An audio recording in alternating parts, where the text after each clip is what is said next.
Milestone tragedy সহজে ভুলবার না।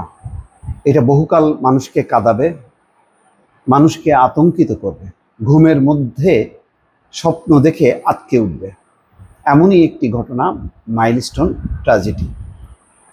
একটা শিরোনাম দেখে কথা বলছি jagonews24.com-এ, যে দুর্ঘটনার স্মৃতি মনে পড়ে আটকে ওঠে, হাউমাউ করে কাঁদে। আসলে এটা ভয়ঙ্কর। এটা তো এরকম স্কুলের মধ্যে ঢোকা, কত স্টুডেন্ট যারা জীবিত আছে তারাও মনে করতেছে, বা আমরাও তো একই অবস্থার মধ্যে পড়তাম। কিন্তু আমি দর্শক এই আলোচনাটা অন্য একটা আলোচনা আনতে চাই। ঘটনা তো ঘটে গেল, এখন হুশ কোনটা হলো, মানে অর্থাৎ এর প্রেক্ষিতে শিক্ষাটা কি হলো সেটাই আমি জানতে চাই। আমি সেদিন বলেছিলাম এখন মাইলস্টোন ওই আগের জায়গায় থাকবে, না হয় রানওয়ে সরবে। তো রানওয়েটা হজরত আন্তর্জাতিক শাহজালাল আন্তর্জাতিক বিমানবন্দর, এটা সহজ না, তাহলে মানে এটা চট করে সরানো যাবে না, কিন্তু খুব দ্রুত মাইলস্টোনটা সরানো যাবে কোনোভাবেই। আর বিমানের যে কোনো ধরনের, সামরিক হোক আর যাত্রীবাহী হোক, এটা উড্ডয়ন এবং অবতরণের এই জায়গায় মাইলস্টোন থাকতে পারে না। এই কারণে ধরেন আর যদি কোনো মানে দুর্ঘটনা নাও ঘটে, এই যে ট্রমাটাইজড হয়ে গেল বিপুল সংখ্যক শিক্ষার্থী, মাইলস্টোনে যারাই ভর্তি হবে, ওই অভিভাবকরা বা যারাই পড়বে, সবসময় আতঙ্কের মধ্যে থাকবে।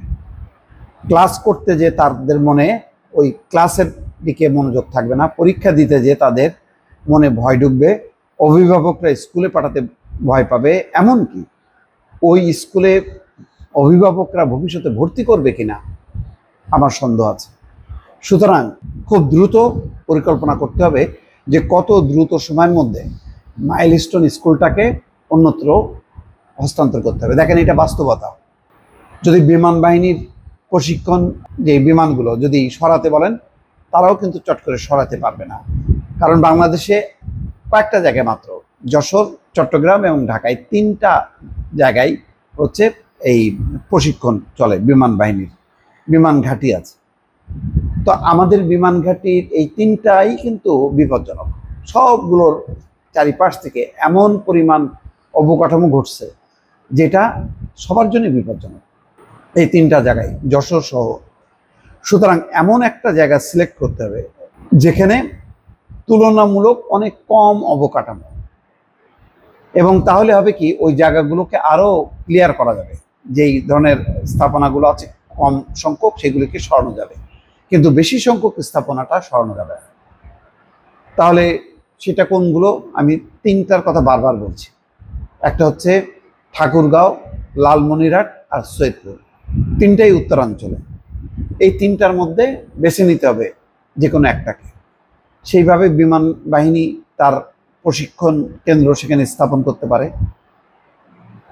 আর যেটা ভবিষ্যতে দীর্ঘমেয়াদী পরিকল্পনাটা হলো এই, যে হজরত শাহজালাল আন্তর্জাতিক বিমানবন্দর, এইটা আর এখানে রাখা যাবে না।